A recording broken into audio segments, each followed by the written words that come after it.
something that can be quite frustrating is the rather inconsistent way in which the terrorist label is applied in the United States. We will hunt down terrorists who threaten our country wherever they are. So let's play a game.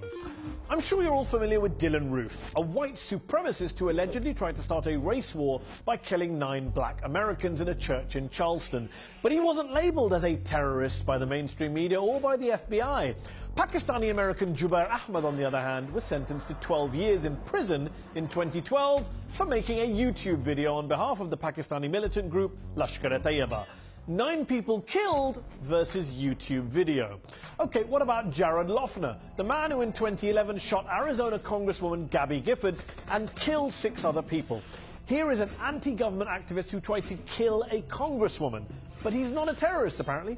He was charged only with murder and attempted murder.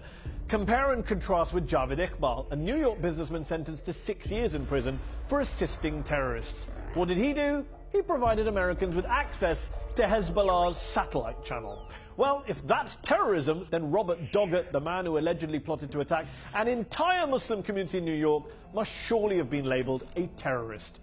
Not quite. He ended up charged with solicitation to commit a civil rights violation by intending to damage or destroy religious property. He's currently at home awaiting trial. No mention of the T word. Yet here's Tariq Mahanna, a pharmacist who was sentenced to more than 17 years in prison for providing material support to terrorists, for essentially translating Al-Qaeda propaganda videos. Some might say that falls under freedom of speech.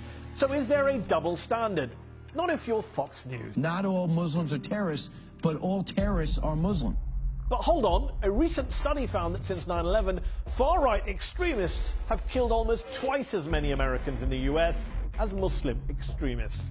So to sum up, if you're a Muslim American and worried about the T word, be careful when you're going online, visiting YouTube or watching cable, and don't even think about taking a clock to school.